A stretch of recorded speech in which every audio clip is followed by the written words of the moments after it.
damn late. I had to stop by the Wax Museum again and give the finger to FDR. We know Al-Qaeda, Zawahiri is supporting the opposition in Syria. Are we supporting Al-Qaeda in Syria? It's a proud day for America. And by God, we've kicked Vietnam syndrome once and for all. Thank you very, very much. I say it again, you've been had. You've been took. You've been hoodwinked. These witnesses are trying to simply deny things that just about everybody else accepts as fact. You came, you saw, you died. Well, we ain't killing their army, but we killing them. We be on CNN like, say our name, bitch, say it 3 times. The meeting of the largest armies in the history of the world. Then there's going to be an invasion. All right, you guys, on the line, I've got Gareth Porter the Great, author of Manufactured Crisis, The Truth of the Iran Nuclear Scare, and before that, Perils of Dominance, his book about the Vietnam War, and of course he's written 1,000 articles about Iraq War II, Afghanistan, Syria, and etc. like that, especially Iran's nuclear program as well. Welcome back to the show. How you doing, Gareth? I'm fine. Thanks so much. Very, very glad to be back, Scott. Good to talk to you again. And this is not a rerun from the other day. This is an entirely separate interview, everybody. So you got that right. And you'd be right if you thought that I interview Gareth all the time. I've interviewed him far more than anyone else, more than 200 times, maybe 3 now. I don't know. And for good reason. It's because all the stuff he writes is so important and good. Okay.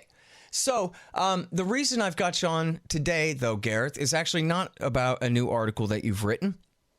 But instead, it's about what seems to me like some old BS, but maybe is worth talking about, since I see this brought up from time to time. The internet says that you're a big fan of Pol Pot, like Ronald Reagan and Jimmy Carter. And so I was thinking that can't possibly be right, Gareth. What's the deal?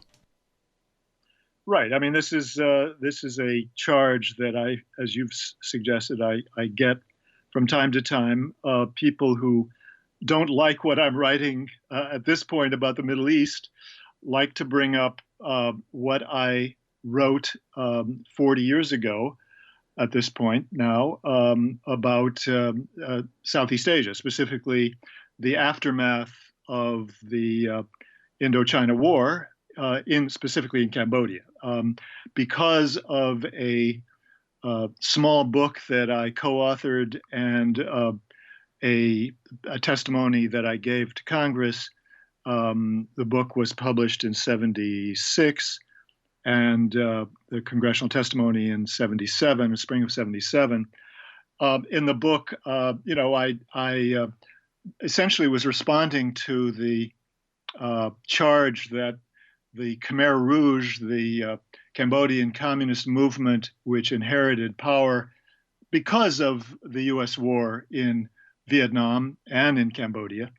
And when that war was over, or as it was ending, the Khmer Rouge, or the Red Communists, as it would be translated into French, were herding the population out of the city, out of Phnom Penh, into the countryside. And the book was essentially aimed at trying to explain, as I and my co-author at that point understood it, why the Khmer Rouge were doing that. And it was essentially was a defense of the rationality of basically population movement out of the cities into the countryside where the food would be, in a situation where the cities were suffering from starvation, essentially. And we documented that point in the book, that people were dying of starvation in Phnom Penh and in the environs. So that was the first thing that happened that we have to talk about. And the second thing, as I said, is the testimony that I gave before Stephen Solar's subcommittee of the House of Representatives, the subcommittee on East Asia Pacific. And in that testimony, I was responding to the idea that that the Khmer Rouge were carrying out mass murder, and it was in the context, which I can go into in more detail, of recent stories that had been published in Far Eastern Economic Review and elsewhere, but particularly the Review, that said that the killing that had been previously reported had basically ended. So that's the setting. Which, that's the starting point here. Okay, so now to back up a little bit, and especially because as time goes on, you have people who are old enough now to be interested in these things, who, for them, even the 1980s is ancient history, much less the 1970s, and who may not know much about Pol Pot or Cambodia at all. But this is at the end of America's war in Vietnam, the revolution that came next door, the Communist Revolution. And at this point, and I don't think that you're disputing this at this point, Pol Pot is infamous for being essentially as bad as Mao Zedong, but just on a smaller scale, with his Year Zero program to essentially start society over as according to his whim, ended up starving, I don't know how many, millions of people, but also torturing people to death in the most vile ways. I mean, the very worst reputation that communism has comes out of Cambodian gulags, along with Chinese and Soviet ones as well. And these are known as just absolutely insane war criminals, as opposed to rational food seekers of whatever description and that kind of thing at this point. So what is the truth of it then? And maybe it's somewhere in between. And how'd you get it wrong? And at what point did you figure out what was right? Yeah, let me just first give a thumbnail sketch of who the Khmer Rouge were, who the Pol Pot, the infamous Pol Pot and his group of leaders, where they came from, and how they came to power, because I think this is necessary to understanding the full scope of this issue. The Khmer Rouge were the people who had come to power within the Cambodian Communist Party during the conflict, during the Indochina War, and who were really not so much orthodox communists at all, although they claimed to be Marxists and Marxist-Leninists, and in fact were self-proclaimed followers of Mao Zedong. But in fact, the scholarship on the Khmer Rouge that was to follow for the years that came after their seizure of power and everything that they did has shown that they were in fact backward-looking nationalists first and foremost. And to the extent that they had any notion of Marxism, and they did, of course, have notions of Marxism, it was strictly secondary to their anti-Vietnamese nationalism and looking back to the ancient history of the Khmer people, to the time when the ancient Khmer kings had ruled with, of course, an iron fist and had organized the society, in the legend at least, and perhaps there's some truth to it, to have very impressive agriculture and so forth. So, in some ways, they were the equivalent at that time of the ISIS people today, with their backward-looking sort of extremist views and willingness to use force and to carry out executions at the least for the least reason. And that was not understood at that point at all by either side of the war in Indochina. I can guarantee you that. And that takes me to the question of how and why I got the character of that regime wrong in 1975, 76, and into 77. And let me just first of all, again, back up a little bit to say that part of the reason that I did make that mistake is that during the war, as a graduate student, getting my PhD in Southeast Asian Studies at Cornell University, I had been a journalist in in South Vietnam. I had spent the summer of 1968 covering the war, not so much the military aspect of it, but the politics within Vietnam. And then throughout 1971, I was doing my doctoral research there in South Vietnam, in Saigon, living in Saigon, but traveling around the country to some extent. And during that year, I was also filing stories on the political aspects of the war in Vietnam. And it was during that year in 1968, during summer of 1968, that I picked up, as a journalist, the transcript of a long set of interviews with a defector from the North Vietnamese military. And that defector, who was a colonel, whose name, as I recall, was Tran Van Dak,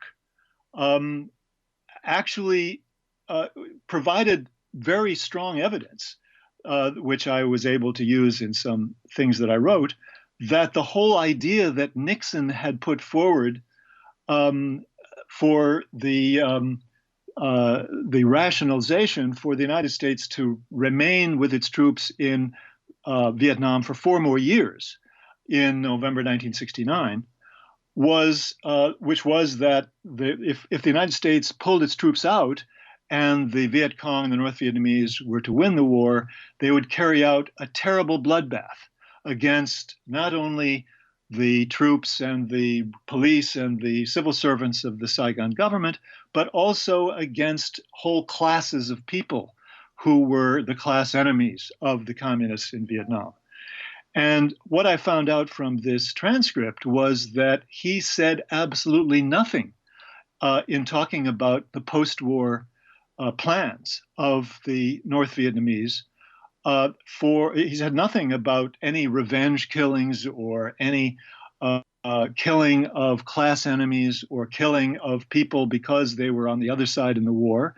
There was nothing of that sort at all. It was merely that people would be re-educated in re-education camps. Now, that's bad enough. I mean, there was a lot of suffering in re-education camps. But the idea of a massive post-war bloodbath, which Nixon publicly announced, was complete phony. And so I was the one who wrote on more than one occasion. I wrote in the New York Times about it. I wrote a piece for Cornell University's Southeast Asia program or East Asia program publication series, and I wrote in various other periodicals on that subject.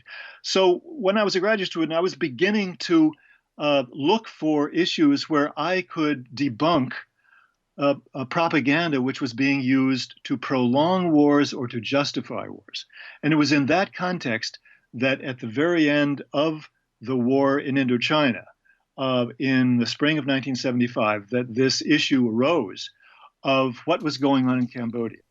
And so my inclination was to believe that the same thing that I had seen happen with regard to the Viet Cong and the North Vietnamese and the war propaganda that suggested there was going to be a massive bloodbath was going to happen in the case of Cambodia as well, because there were already indications that that was going to be the strategy from Kissinger himself. I was wrong about that in the sense that I had an idea about who the Cambodian communist leadership was, which was false, which was wrong. And the reason that I was wrong about that is that I had studied the Cambodian communist movement as part of a effort to understand Vietnamese communist strategy during the entire period of the communist movement leading up to the war against the United States. And of course, that meant looking at the relationship between the Vietnamese communists and the Cambodian communist movement. And I read a lot of history, not only in English, but in Vietnamese Communist Party documents about their relationship with the Cambodian communist movement. And they had succeeded in creating a movement which was in their own image, which was a movement which was not based on the idea of essentially Maoist class opposition to rich peasants or the bourgeoisie or anything like that. It was a broad sort of national unity strategy that they pursued, particularly in places in Laos and Cambodia. So the communists that they had raised up were people who followed the kind of sort of ideology regarding communist strategy that the Vietnamese communists themselves had followed. So it turned out that Pol Pot and his group had seized power within the Communist Party of Cambodia during the war, and it had not been widely understood, it had not been widely known that they had that power. In fact, it was not revealed publicly, to my knowledge, until the Vietnamese-Cambodian war took place in 1978. That's when the Vietnamese began to broadcast or to release information about the Khmer communists, the Khmer Rouge, and their ideology.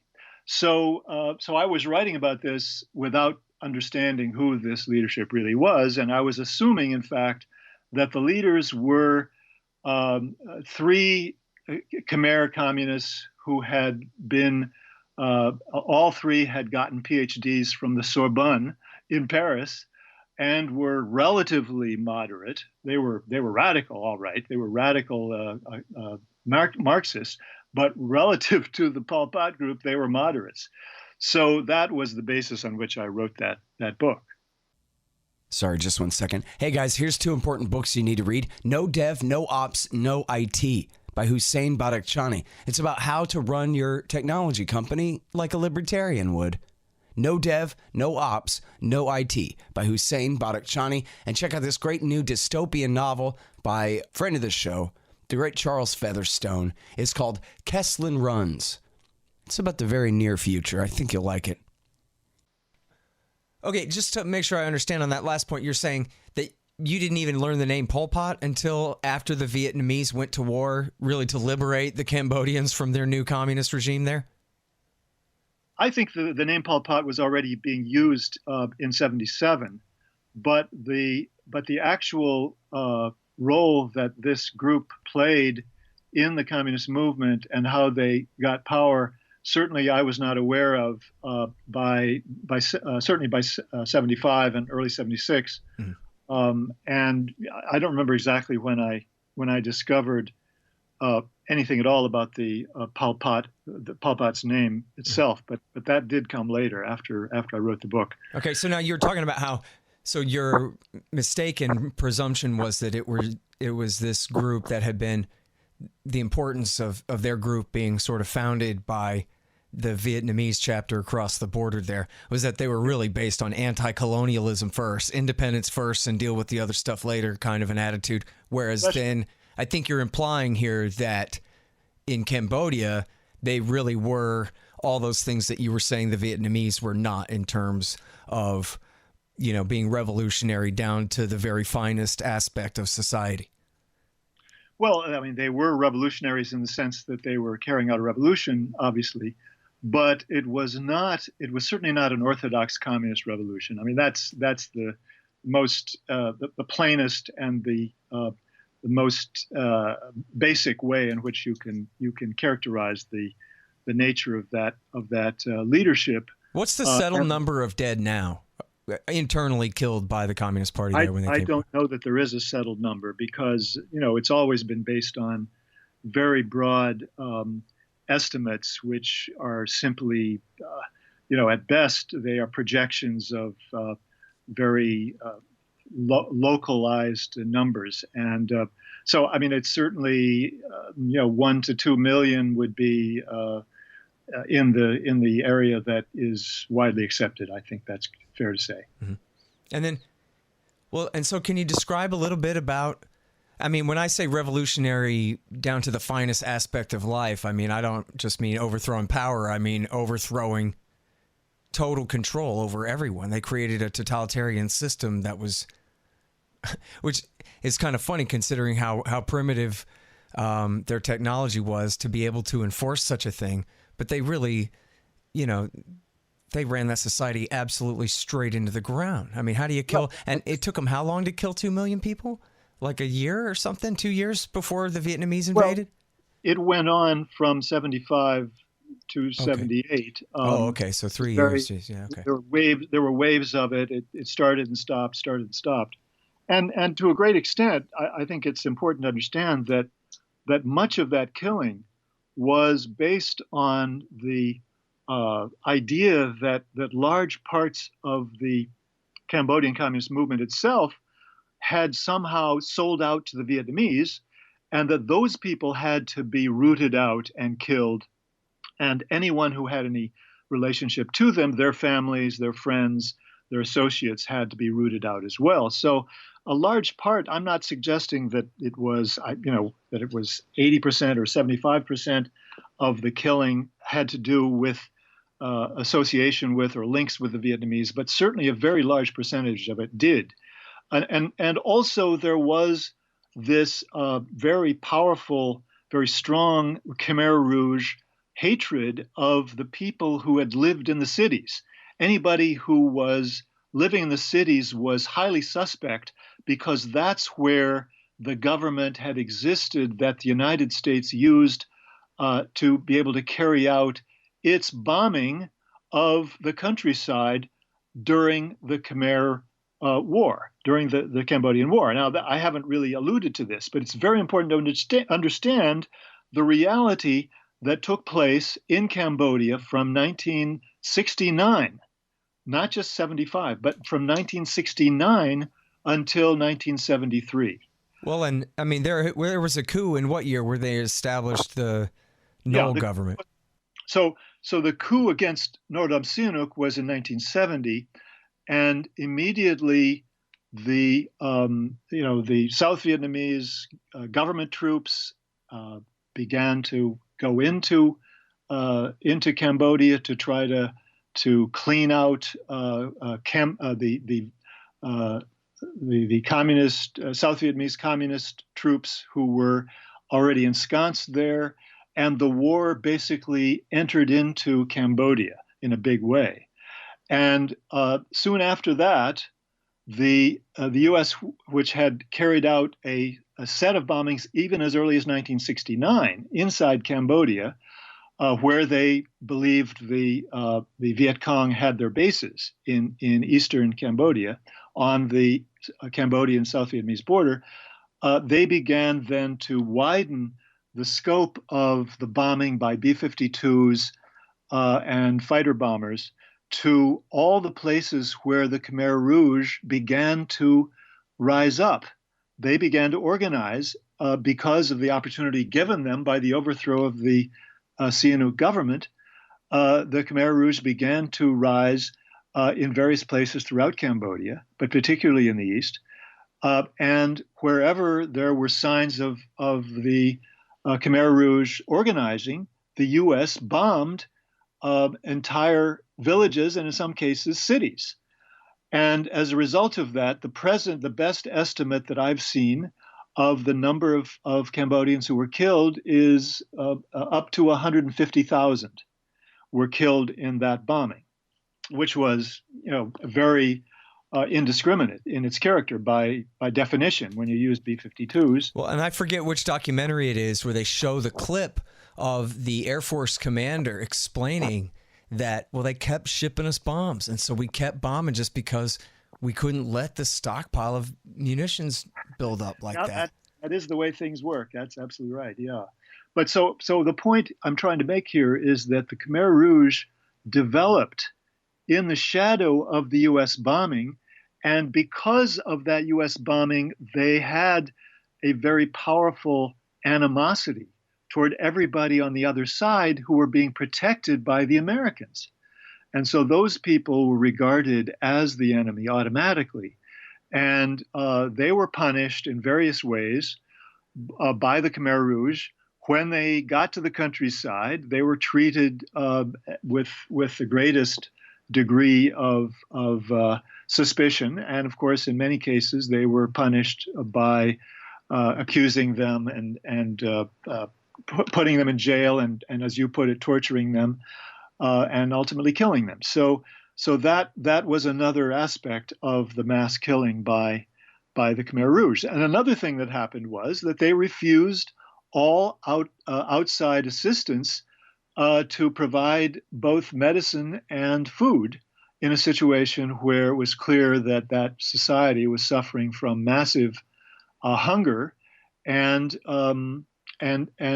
disease. And part of the disease was that there were huge bomb craters, and the bomb craters created the mosquitoes, the opportunities for mosquitoes. So people were getting sick all over rural Cambodia during the period when the Khmer Rouge were in power, and that arguably could have killed nearly as many people as died by the hand directly of the Khmer Rouge. So that was just to fill out the complete record of the atrocities that the Khmer Rouge were guilty of. Mm-hmm. All right, so then the Americans pull out. I guess they're virtually done pulling out of Vietnam in 1974, and then the NVA takes Saigon in 1975. And so Vietnam is reunited under the communist government there. And then, but it's not until 1978 that communist Vietnam invades communist Cambodia to put an end to the genocide. Well, you can argue that it was to put an end to the genocide, but or the refugee problem that it was causing too, I guess, right? Well, I mean, the real factor that precipitated that war was that the Khmer Rouge were actually attacking across the border into South Vietnam. And the Vietnamese were trying to reach some sort of accommodation with the Khmer Rouge, but the Khmer Rouge were, as one might expect from the nature of that regime, very, shall we say, they lacked a certain diplomatic capability, and they were not interested in reaching a diplomatic settlement with the Vietnamese. In large part because they believed the Vietnamese wanted to hold on to territory that they believed belonged to Cambodia historically. That was part of the sort of backward-looking view of the Khmer Rouge, that they accused the Vietnamese of holding on to territory that belonged to Cambodia, and they were willing to go to war in order to take it back, to hold on to it. Yeah. All right, and then you say, back to your story here, you started changing your mind about what's going on here when the North Vietnamese invaded, and then they started putting out their information, their side of what was going on in Cambodia. That was really when the dam broke on the truth, ironically, as that might sound for the Americans who just lost to the North Vietnamese communists there. Scott, it was actually before that. Okay. I'll tell you exactly, and I've never told anyone this on the record, but I had a conversation in the spring of 1978 with an East German medical specialist who had been in Cambodia during the war and in the aftermath of the war, and he had worked with the Khmer Rouge, and he was the one who basically first told me what he knew about the situation that he had seen inside Cambodia. And he described the actual policy of the Khmer Rouge toward the people, the city dwellers, at some length, and described their overall demeanor, their overall ideological orientation, and really gave me a clearer understanding of what was going on there than I had, a very different view from what I had held up to that time. So it was at that point that I realized that I was completely wrong. Well, what was it that he told you? Well, he was describing what I've been saying to you in this interview about the hatred of the Khmer Rouge in the countryside of those people in the city, as people who had been protected by and who were allies of the Americans who had carried out that bombing of their villages and cities, of their towns. So it was that cluster of realities that he described to me on the basis of his personal his personal experience. Mm-hmm. Oh, and by the way, just a few weeks after that, I appeared on the NBC Good Morning America. No, it wasn't Good American. It was the morning show on NBC. Jane Pauley was the host of that morning news program. And I was on with William F. Buckley. And we were there to discuss the issue of the Khmer Rouge and what to do about them. And it was in the wake of George McGovern having made a statement that he would favor the use of military force to do something about the Khmer Rouge. So that was the news that precipitated this interview with Bill Buckley and myself. And on that, in that interview, I said, yes, the Khmer Rouge were guilty of these policies, which resulted in massive deaths of their own people. And that was the first time that I went on the public record as, recognizing that reality. Mm-hmm. And this was how long after you had testified before Congress and put out your book and all that? The following year. It was the early summer, as I recall, of 78 versus the late spring of 77. Okay. Tom Woods, Liberty Classroom. Learn from the greats. Click through from the link in the right-hand margin at scotthorton.org. So I'll get a kickback. That's Tom Woods, Liberty Classroom, libertyclassroom.com. So, and then now here's the other thing too, is you wrote a thing for The Nation and for foreign policies of Southeast Asia and right. for all different things. I think you say in your note that you sent me before, NBC and also CBS News. That in other words, right. You went on the record correcting previous mistakes here also 40 years ago, right? Right.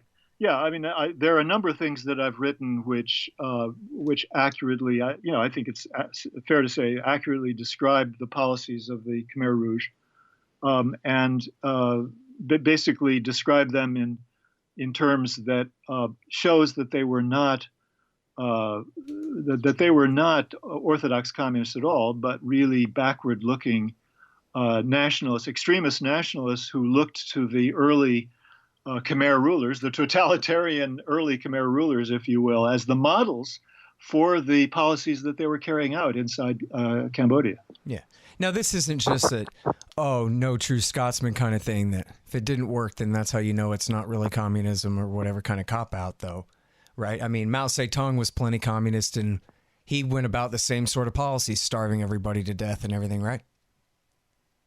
Well, I mean, he certainly followed a very extreme left version of communism. That's right. But in other words, I'm just saying, when you say that the reason that Pol Pot did this is, in your mind, in a sense, because of his deviations from communism, you're not saying that as like, the cop-out, because if it had been pure communism, it would have been great or whatever. You're just saying that happens to be the story in this case, in other words. Yeah, I mean, I'm putting it in the context of the Vietnamese model, which is the one that I thought the Khmer communists were following. Right. That's all. That's what I'm saying. Yeah, I'm just trying to get clarity here because you know how people are always trying to deconstruct and read into statements what they think you meant to say and that kind of thing. So I just want to make sure that it's clear, Yes. Right. It's clear that what you're saying is exactly what I mean. What I mean to say. Yes. Okay, and then so now Jimmy Carter and then Ronald Reagan, they take Pol Pot's side after the Vietnamese won that war and deposed him and drove him to the western border or something of Cambodia and Thailand or something like that, right? And then that was when Jimmy Carter started backing him? Well, that is just because they hated North Vietnam for winning the war so much, or what? Well, no, it's not because of the hatred of North Vietnam. It's because of the fact that Zbigniew Brzezinski was following a master plan of aligning with China, making a closer alliance with China against the Soviet Union. It's as simple as that. It was all pursuant to that big power strategy. So support the enemy of my new friend's enemy. Exactly. Mm-hmm. And of course, the Chinese and the Vietnamese at that point were at loggerheads. And of course, the Chinese then invaded Vietnam in 1969, and had a brief war in which the Vietnamese beat their pants off and they had to retreat.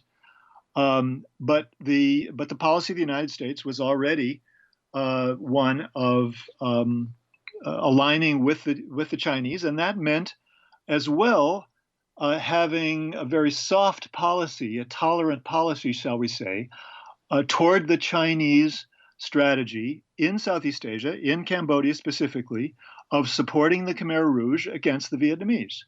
And in that regard, they were also allied with the government of Thailand, which was similarly pursuing that sort of strategy. And as you indicated very, very briefly, the Reagan administration picked up the same policy and, in fact, expanded on it during its period in power. And then how much support did they give them, and to what effect, do you think? Well, I think it had a great deal of effect on that war. It allowed the war to go on for years and years. And it was ultimately only because of Prince Norodom Sihanouk's personal role, which, by the way, the one time that I've ever been published in Foreign Affairs, a magazine, was my article about how Norodom Sihanouk personally managed negotiations with the Khmer Rouge and the opposition, the non-communist opposition to the Khmer Rouge and the Vietnamese, in such a way as to set the table for the final peace agreement that ended that war in Cambodia. This is the same guy that America had used Lon Nol to overthrow back in 1970. Exactly. Man, oh man. Sihanouk, that was a great tragedy. The overthrow of Sihanouk, of course, was a great tragedy because Sihanouk was the one man who could have avoided war that overtook Cambodia and resulted in such horrible deaths that we saw unfold in the years that followed. Because of his dexterity diplomatically and his ability to deal with both the Americans and the Chinese communists and the Vietnamese as well. Mm-hmm. And then, I remember what I was going to emphasize before, too, or go back over about your part in this story. We'll get back to Ronald Reagan in a second if you want, if there's more there. But at the time, and I know you're some kind of leftist, although we never really talk about economics or any of that kind of thing, because we're always much more narrowly focused on the lies underlying American imperialist foreign policy, and have so much in common there. But it does raise a question, I guess, or the question is open, or maybe it's not. I think you kind of already answered this, implicitly, that just like when we're talking about the Ayatollah or Manuel Noriega or whatever it is, that none of this has anything to do with an ideological affinity of yours. Like, at one time you thought Pol Pot was going to lead the world into the brave new future, but then you became disillusioned or anything like that. It's just like what you said. Well, so my analysis was that the Vietnamese Communist Party doctrine was, dominant, and then I realized later it was a separate group. In other words, it's just a very factual kind of evolution of information. Has everything to do with it. Not partisanship on your part, other than in the sense of maybe suspicion against the U.S. government's claims, as you talked about before. Exactly. That's what I was going to say. It was overwhelmingly governed. My view of the situation, my approach to the situation was overwhelmingly governed by my reaction to the approach that the U.S. government had taken in the war, not just in Cambodia, but especially in Vietnam, whereby they used propaganda in a way that completely turned black into white, if you will, in the sense that they created issues that simply had no existence. The idea of the post-war bloodbath, the idea of that the Vietnamese communists were dead set on setting up a regime that was going to carry out huge numbers of killings. All of this was the background of why I felt that I was safe in believing that they were going to exaggerate. They were already exaggerating what was happening in Cambodia. And by the way, I mean, what I learned from that experience was the danger that always exists in any situation, in any war the United States is fighting, where the U.S. government essentially establishes the nature of the issue, the definition of the issue, and does so in a way that almost inevitably causes the people who are opposed to that war to take exactly the mirror opposite position. And I could give you many examples of that, but I won't get into that. I just want to. I'll give one example, I think, and he's long dead, and he wouldn't care anyway. But Jude Wanniski went to full-scale defense of Saddam Hussein, and in a very John Adams, the defense lawyer kind of way. That like, hey, this has got to be an adversarial process. Someone has to stick up for the other side's point of view here, and none of you will listen to Tariq Aziz, so let me explain. Was Jude Wanniski's point of view. And he ended up going so far as saying Saddam didn't do the Halabja massacre, and that the Reagan administration's cover-up based on some fake DIA reports that actually it was Iran that had done it, that was the real truth. And the deal was that, in fact, Saddam was guilty of Halabja and the Anfal campaign before that, and every war crime Ronald Reagan helped him commit that he was accused of in the war with Iran, etc. And Jude didn't need to go that far. He was out over his skis, and that ended up undercutting, more of his argument among people who were otherwise would have taken him more seriously, I think, at the time. Not that it would have made the difference necessarily, but it's a perfect example of what I'm talking about. And it also influenced the politics of the anti-war movement, of course, where not only was the anti-war movement oriented towards suggesting that the U.S. was exaggerating the cruelty and the planned massacre by the Vietnamese communists, but also would challenge the position that the U.S. government took that the Vietnamese communists, were committed, that the North Vietnamese communists were involved in the war in the South very early on, that they controlled the South Vietnamese communists, that the Vietnamese communists in the North and those in the South were somehow independent of one another. And that was of course, wrong. That was an exaggeration. So this danger always exists, and to be both opposed to a war and to avoid that is really a very important challenge, I think. Mm-hmm. Well, and we see the opposite of this too, where some of my favorite writers, who I won't name, sometimes, and I'm certainly not talking about you, sometimes go ahead along with the kind of assertions that they certainly ought to challenge, like, well, everybody knows that Iran did the Khobar Towers attack, or everybody knows Assad did the gas attack. Nobody's saying that. We're just saying that we shouldn't bomb him for it. And then that way to try to stay inside the line of what's acceptable when it actually amounts to going along with a line of BS that could help get us into a conflict unnecessarily. Right. So yeah, this is why I'm just the phenomenon that we're talking about right now is why I have been accused of being an agent of Hanoi. I've been accused of being an agent of the Iranians, of course. I've been accused of being an agent of the Syrians, of course. Have I left anybody out yet? You're tied to the Texans now. Direct links. Right. Yeah. Gareth Porter. Yeah. And you know what? I was just going to say that I'm so glad that you got burned this badly back when I was one, because you're just absolutely batting 1,000 in the 21st century. I think I remember one article you retracted that was based on one Cambodian. Pardon me. I'm looking at the word Cambodia. Sorry. Based on one Pakistani source or one Iraqi source. It was a little something that you retracted. But other than that, that's out of probably 400 or 500 pieces you've put out since I've been reading you in the last, 12 years now.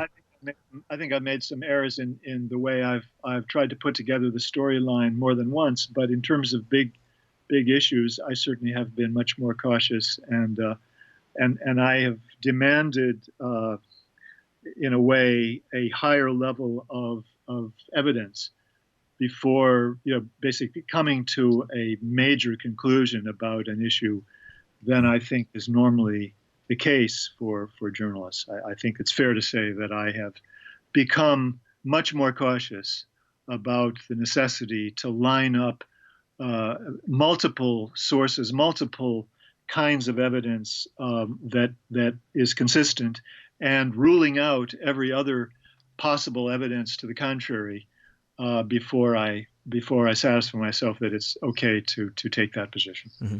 Which is, of course, the only acceptable attitude, and especially when it comes to things that would seem to confirm your bias, right? That, I mean, you have to. I only am just in the last year or so become familiar with the phrase "steel man." You always hear the straw man argument. Well, the steel man argument is where you argue your opponent's position even better than them, as good as you possibly can. You make the very best case for the other side and as honest as you can, hopefully even better than your opponent, and then still be able to defeat that, as you're saying. Well, there's no other explanation left. Otherwise, because if you're just telling yourself you're right all the time, you're going to be wrong really quick. The way I would put it is that you must take seriously every claim and every piece of evidence that is cited or that is available that's relevant to any claim that's made by those who you are seeking to either refute or to establish whether they're right or wrong. Although, too, it's important to always have as a premise that the U.S. government are the worst liars and killers on the planet, bar none. And that's a quote from Martin Luther King, so it's okay to say it. The greatest purveyor of violence on the face of the planet. Although he was wrong when he said that. Mao was way out ahead at that moment, even in the midst of Vietnam. But still, it's certainly true today. And they do nothing but lie in order to justify their criminal violence, too. And so, every good Carlinian should believe nothing that they say. And certainly when they're accusing foreign nations of doing this, that, or the other thing, we ought to always remember when they're pointing their finger, there's four pointing back at Washington, D.C. Yeah, and that is why, we need to examine every claim that is made by the U.S. government in circumstances where it obviously serves their interest, and begin to become investigative journalists, if we're journalists, from the get-go. And that's what's missing. That's totally missing from the corporate media at this stage, and maybe it always was, with rare exceptions, of course. But that's what we absolutely need in every instance that we're talking about here. I just want to make one more point, Scott, about the significance of this issue in terms of understanding the politics that still surround the whole Cambodian war and the Pol Pot Khmer Rouge phenomenon. Mm-hmm. And that is that the people who are associated with, support the war machine, the permanent war state, whatever you want to call it, the military-industrial congressional complex, obviously are still blaming everything that happened in Cambodia entirely on the Khmer Rouge. Whereas, in fact, the reality in that situation, if you go back and look at the entire history of the war in Cambodia, that suffering from beginning to end is the result of the U.S. war in Indochina, starting with the war in South Vietnam. 1964, 65, the U.S. starts bombing in the border area of South Vietnam. And what happens? Viet Cong troops begin to move into Cambodia. That sets up the situation where the U.S. then begins bombing in Cambodia. That weakens the hold on power of Prince Sihanouk. It leads to the coup. That leads to Khmer Rouge rising up, and the rest we've already talked about. So you cannot understand what happened in Cambodia, the reason that millions of Cambodians died, unless you understand that it was the result of the U.S. war in Vietnam. That simply would not have happened except for U.S. policy. Mm. You know what? As long as we're at it, too, what about the war in Laos? Well, of course, that's true. Of course, the war in Laos is the same. The same principle applies completely. When Fred Bronfman died, I think, I can't remember who it was that wrote it. Maybe it was Hayden. There's this whole group of, leftist activists back there, and I forgot who all exactly was in the group. I think it was Tom Hayden wrote a piece about when he first got to Laos, there was Noam Chomsky was there and, was documenting what was going on in the Plain of Jars, where it was what it was called, where it was just completely pocked with bomb craters, and how this was just a complete secret from the Western world. There was no coverage of this whatsoever, and they were there to try to document it and show the people what was going on there. And, you know, this is something that we have covered on the show actually in the past too, is that hundreds of people every year, hundreds of people are blown up, maimed, and killed by leftover bombs, so-called duds, and particularly from cluster bomb units there in Laos and Cambodia. And to this day, I mean, today, some little kid is getting his leg blown off by those things. Absolutely. On a personal note in that regard, in 2006, when I was doing some work for United Nations Development Program in Laos, I was allowed personally to blow up some of the unexploded ordnance that still lay under the ground there in Laos, which the UNDP had a project which was continuing to work on. And so I watched the unexploded ordnance blow up before my eyes. Yeah. You know, there's a project now, and I'm sure this is not very cost effective, but you know who could afford it if they would end all their wars? And this project is these drones, and apparently it works. I mean, they showed footage of it where the drones have metal detectors on them. They go and find these bombs, and then they hover over and gently place a shaped explosive charge, a very small shaped explosive charge on top of the mine or the undetonated shell or whatever it is, and then fly away and remote detonate it and set off the mine. That seemed to be the very safest way to do it, although obviously extremely capital intensive there when it comes to deploying the high tech to do it. But yeah, and if you'll let me pay my personal tribute to Fred Branchman, I would love to do that. He was a great friend of mine, a great co-director of the Indochina Resource Center with me from 1973 to 74 to 76, excuse me. And his role as a man of conscience who made a difference is a very precious one in the history of the anti-war movement, for sure. He did a really great thing with regard to the basically educating Americans about the bombing of Laos. Oh, that's great. Yeah, I interviewed him. Oh, geez, looks like 4 or 5 times, or 5 or 6 times. Yeah. Including about that. He wrote a book, Voices from the Plain of Jars, Life Under an Air War there. Yeah. So anyway, yeah, good stuff, man. And I didn't really, it's interesting to know your history, arguing with Buckley on the Jane Pauley show in the morning and all of this stuff, Gareth. I might have been, sitting there in my playpen watching at the time. Who knows? Yeah, but yeah, good stuff, man. My mom watched the Pauley show. I remember that, Anyway, all right. Well, listen. Is there anything else important that I missed that I'm not thinking to ask you about here? We covered it very thoroughly. Thanks, Scott. All right, good deal. Well, thanks very much for coming back on the show, Gareth. I sure appreciate it. My pleasure. Thank you for having me. All right, you guys. That is the great Gareth Porter. He wrote Perils of Dominance about the war in Vietnam and Manufactured Crisis about Iran's nuclear program. He writes regularly for Truth Out and Truth Dig and the American Conservative magazine, and we reprint virtually everything at original.antiwar.com/Porter. Hey guys, this is Burden Carr from the Friends Against Government podcast here, and you've probably heard Scott talk about the crowdsourcing effort on Reddit about his upcoming book.